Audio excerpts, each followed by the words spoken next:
ایک تو رمضان مبارک میں روزے رکھوائے گئے اور دوسرا رات کو تراویح کا حکم دیا گیا، اس میں بھی ہمارا فائدہ۔ اچھا، ذہن میں سوال پیدا ہوتا ہے کہ تراویح کا جسمانی فائدہ کیا؟ تراویح کا جسمانی فائدہ کیا؟ روحانی فائدے تو ہیں ہی صحیح۔ اس آیت نے عرض کیا نا شروع میں کہ آج روزے کے جسمانی فائدے کیا ہیں، اس ٹاپک کو تھوڑا کھولا جائے گا۔ تو سوال پیدا ہوتا ہے کہ جی تراویح کے جسمانی فائدے کیا ہوئے؟ تو بھائی نماز کے روحانی فائدے تو بے شمار ہیں، جسمانی فائدے بھی ہیں۔ یہ ایکسرسائز بھی تو ہے نا۔ پہلے کہا جاتا تھا ڈاکٹروں کی طرف سے کہ جی آپ ہفتے میں 4 دن کم از کم برسک واک کیا کریں، بلکہ 10 سال پہلے کہتے تھے جاگنگ کیا کریں، یہ بھاگا کریں۔ پھر ثابت ہوا کہ جو جاگنگ زیادہ کرتے ہیں تو بڑھاپے میں ان کے پاؤں کی جو ہڈیاں ہوتی ہیں وہ پرابلم کرتی ہیں۔ اب ڈاکٹر آہستہ آہستہ آ گئے جی کہ برسک واک کہتے ہیں ذرا تیز چلنے کو، کہ جی یہ انسان کے لیے سب سے فائدے مند۔ اور اللہ تعالیٰ کی شان دیکھیے کہ برسک واک، ذرا تیزی کے ساتھ چلنا، یہ بھی میرے محبوب صلی اللہ علیہ وسلم کی مبارک سنت ہے۔ حدیث پاک میں آتا ہے کہ اللہ تعالیٰ کے محبوب ایسے چلتے تھے جیسے اونچی جگہ سے کوئی نیچے کی طرف تیزی کے ساتھ اتر رہا ہوتا ہے۔ ذرا تیز چلنا یہ محبوب کی مبارک سنت ہے، اور آج دنیا نے دھکے کھا کھا کے بالآخر میرے محبوب کی سنت کو اپنا لیا دنیا کے فائدے کی خاطر۔ ہم کہتے ہیں جی برسک واک کرنا چاہیے، چلیں جی برسک واک کرتے ہیں۔ پھر اب انہوں نے کہا کہ یہ جو ہم دن میں 1 مرتبہ برسک واک کرتے ہیں نا، یہ بھی اتنی فائدے مند نہیں ہے، یہ دن میں کئی مرتبہ کرنی چاہیے۔ اب یہاں سوال پیدا ہوا کہ بندہ ہر وقت واک ہی کرتا رہے گا؟ انہوں نے کہا نہیں جی، تھوڑی سی ایکسرسائز کر لے جس سے کہ انسان کے ہارٹ بیٹ تھوڑا تیز ہو جائے، جو فلوئڈ انسان کے اندر بلڈ کی شکل میں بہ رہا ہے اس کی اماؤنٹ بڑھ جائے تاکہ پوری شریانوں کو یہ صاف کر دے۔ انہوں نے کہا جی چند مرتبہ ایکسرسائز کریں اگرچہ تھوڑی ہو۔ چنانچہ ہمارے ایک دوست جاپان میں گئے تو ایک جگہ ایک کمپنی کے ڈائریکٹر کی بورڈ آف ڈائریکٹر کی میٹنگ تھی۔ وہ کہنے لگے کہ اس 8-10 گھنٹے کی میٹنگ کے دوران وہ 1-1.5 گھنٹہ کے لیے میٹنگ کرتے اور پھر کھڑے ہو جاتے اور اپنی کرسی کے ساتھ ہی کوئی بازو ہلا رہا ہوتا، کوئی نیچے جا رہا ہوتا، کوئی تھوڑا آگے پیچھے ہو رہا ہوتا، کرسی کے قریب ہی، اور وہاں کھڑے کھڑے تھوڑی ایسے ہاتھوں سے ایکسرسائز کر کے لائٹ ایکسرسائز پھر بیٹھ جاتے۔ اس میٹنگ کے دوران انہوں نے 3 مرتبہ بریک لے کر یہ ایکسرسائز کی۔ تو کہتے میں نے ان سے پوچھا کہ آپ یہ کیا کر رہے ہیں؟ وہ کہنے لگے جی ہمارے ڈاکٹر اس نتیجے پر پہنچے کہ دن میں 1 مرتبہ ایکسرسائز کرنے کی بجائے چند مرتبہ لائٹ ایکسرسائز کر لی جائے تو اس کا فائدہ زیادہ ہوتا ہے۔ کہنے لگے میں نے انہیں کہا اللہ کے بندو، یہ جو چند یعنی تھوڑی دیر کے بعد جو چند منٹ کی ایکسرسائز کرتے ہو، اگر اس کی بجائے تم دن میں 5 مرتبہ نماز ہی پڑھ لیا کرو تو آٹومیٹک ایکسرسائز ہو جائے گی۔ اب دیکھیے مومن کو یہ مفت کا فائدہ، وہ اللہ تعالیٰ کا حکم سمجھ کے عمل کر رہا ہے اور اس کا جسمانی فائدہ مفت کا، اس میں نماز پڑھنے سے اس کو فائدہ مل رہا ہے۔ کوئی ان پڑھ بندہ پہاڑ کی چوٹی میں رہتا ہے، اس کو کچھ نہیں پتا کہ میرا جسمانی فائدہ کیا، لیکن اگر وہ بھی پابندی سے نماز پڑھتا ہے تو نماز کی وجہ سے اس کو بھی فائدہ مل رہا ہے۔ ہمارے کئی نوجوان نماز کی پابندی نہیں کرتے، اس نماز کی وجہ سے دیکھیے کتنے فائدے پہنچ رہے ہیں۔ مجھے ایک مرتبہ ہم اسپیس میوزیم دیکھ رہے تھے، Smithsonian series of museum Washington میں، تو ہمیں ایک ڈاکٹر صاحب مل گئے، وہ بات چیت کرتے رہے، انہوں نے حلیہ دیکھا مسلمانوں والا، تو مجھے کہنے لگے کہ تمہیں پتہ ہے کہ جو زیادہ عبادت گزار ہوتے ہیں نا مسلمانوں میں، ان کے چہرے پہ نور ہوتا ہے؟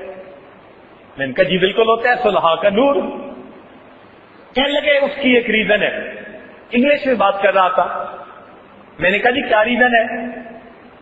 کہنے لگا کہ انسان کا جسم جو دل سے نیچے ہے اس میں دل کے لیے بلڈ پہنچانا آسان ہے، اور جو بدن اوپر ہوتا ہے اس میں بلڈ پہنچانا انسان کے لیے مشکل کام ہے. وہ ذرا ڈفرینس آتا چلا جاتا ہے. اس لیے سر میں جتنا فلڈڈ بلڈ جانا چاہیے وہ نہیں جاتا. یہ مسلمان لوگ جو نماز پڑھتے ہیں نا تو یہ نماز میں سجدہ کرتے ہیں. میں نے کہا جی بالکل کرتے ہیں. کہنے لگا سجدے میں ان کا سر چہرہ نیچے ہوتا ہے، ان کا دل اوپر ہوتا ہے. یہی ایک ایسی صورت ہے کہ جس میں فلڈڈ ہو کر بلڈ انسان کے چہرے اور اس کی پوری جلد کے اندر جا رہا ہوتا ہے.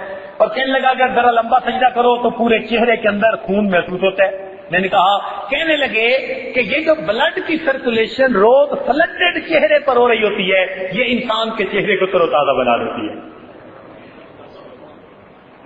میں نے کہا عورتوں کو کبھی اس اصول کا پتہ چل جائے کہ نماز پڑھنے سے دیر تک انسان کا چہرہ معصوم نظر آتا ہے تو شاید کریموں کو چھوڑ کر نفلوں کے پیچھے پڑ جائے. اور واقعی آپ دیکھیں گے کہ جو بھی نیکوکار انسان ہوگا نا اس کے چہرے پہ آپ کو ایک روشنی نظر آئے گی، ایک نور نظر آئے گا. واقعی روحانی اثر اپنی جگہ، مگر نماز کے جسمانی فائدے بھی تو ہیں نا. وہ جو بلڈڈ ان کو پہنچ رہا ہوتا ہے سجدوں میں وہ ان کے چہروں پہ بہار کی تازگی عطا فرما دیتا ہے. اچھا، اب نماز کے جسمانی فائدوں میں سے ایک فائدہ بتا کے ذرا اپنے ٹاپک کو مکمل کریں. ڈاکٹر اس بات پر متفق ہے کہ آدمی رات کو جب سوتا ہے صبح کے وقت اس کا شوگر لیول سب سے ڈاؤن ہوتا ہے. اسی لیے لیبارٹری میں کولیسٹرول چیک کروانا ہونا کہتے ہیں جی فاسٹنگ کر کے صبح کے وقت آئے بغیر کھائے، اس وقت شوگر لیول سب سے ڈاؤن ہوتا ہے. تو جب شوگر لیول انسان کا سب سے ڈاؤن ہے تو اللہ تعالیٰ نے فجر کی نماز کی کتنی رکعتیں بنائی؟ 4. اس لیے کہ لیول تو پہلے ہی ڈاؤن ہے، زیادہ لمبی ایکسرسائز کی ضرورت ہی نہیں. بھلے قرات کتنی لمبی کرو مگر ایکسرسائز کتنی ہے؟ 4 رکعت. 4 رکعت پہ کام سمٹ گیا. اب اس کے بعد ہم نے دوپہر میں کھانا کھایا اور ماشاءاللہ خوب پیٹ بھر کے کھایا. جب کھانا کھایا تو شوگر لیول اوپر چلا گیا. اب 4 رکعت نہیں، اب کتنی رکعت کر دی گئی؟ 12 رکعتیں بنا دی گئی کہ اب تمہیں زیادہ ایکسرسائز کی ضرورت ہے. ایکسرسائز کرو گے یہ تمہاری کنٹرول ہو جائے گی، تمہیں بہتری ہوگی، فائدہ مل جائے گا. اچھا، جب لیول کم ہو گیا تھا تو پھر اثر کی پھر کتنی رکعتیں بنا دی گئی؟ بھائی کیونکہ کم ہو گیا تھا نا. 4 آپشنل، بھائی اگر تم چاہو تو پڑھو ورنہ کوئی بات نہیں تمہیں معاف کر دیں گے. اور جتنی مینڈیٹری ہے وہ کتنی؟ 4 فرض اور 4 ان کے اوپر چھوڑ دیا گیا. لیکن ہو سکتا ہے کہ اس کے بعد کسی نے اثرانہ چائے پی ہو، کوکیز کھائی ہو، آئس کریم کھا لی ہو کہ جی بھوک لگ رہی ہے تو پھر لیول ذرا ہائی ہو سکتا ہے. تو مغرب کی نماز کتنی بنا دی گئی؟ 4 رکعت نہیں، کتنی رکعت؟ 7 رکعت بنا دی گئی. اور عام طور پر مغرب کے بعد عشاء کا کھانا ہوتا ہے تو مغرب کے بعد پھر ہم نے کھانا کھایا. اب جب ہیوی کھانا کھایا تو اب رکعتیں 7 نہیں، کتنی کر دی گئی؟ 17. اب یہاں پر ذہن میں آتا ہے کہ یا اللہ دوپہر میں تو 12 سے کام چل گیا تھا، اب 12 کیوں نہیں 17 کیوں؟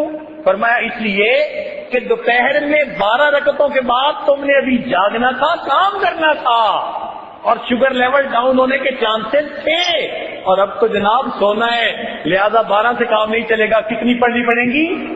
17 پڑھنی پڑے گی. اچھا جی چلو 17 سے کام چل گیا. اللہ تعالیٰ کی شان دیکھیے کہ رمضان مبارک میں تو بندہ صبح روزہ رکھتا ہے اور سارا دن بھوکا رہتا ہے، تو شام کے وقت جب افطاری ہوتی ہے تو پھر اس وقت خوب بھوک لگی ہوتی ہے. اکثر اوقات روزہ دار اس وقت اوور ایٹنگ کرتے ہیں.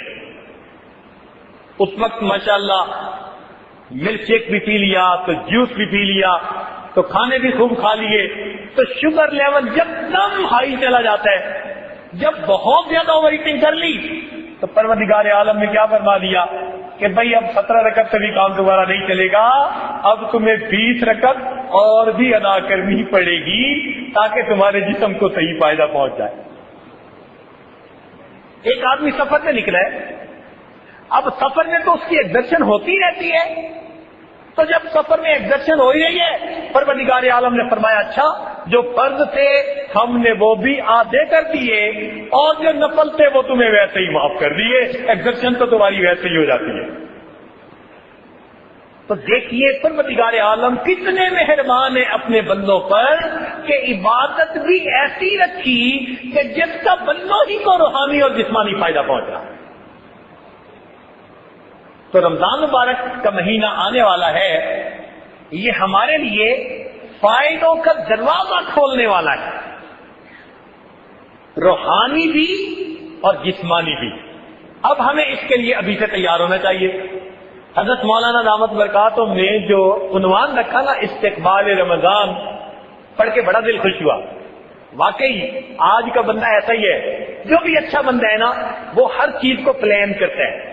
کہتے ہیں نا ویل پلان ہاف ڈن. جس کام کو تم اچھا پلان کر لو گے سمجھ لو کہ آدھا کام ہو گیا. آج تو شادی کی بھی پلاننگ 1 سال پہلے سے کرنی شروع کرتے ہیں, بزنس کی پلاننگ بھی پہلے سے کرتے ہیں, پتہ نہیں کتنا عرصہ پلان کر کے پھر کوئی کام کرتے ہیں.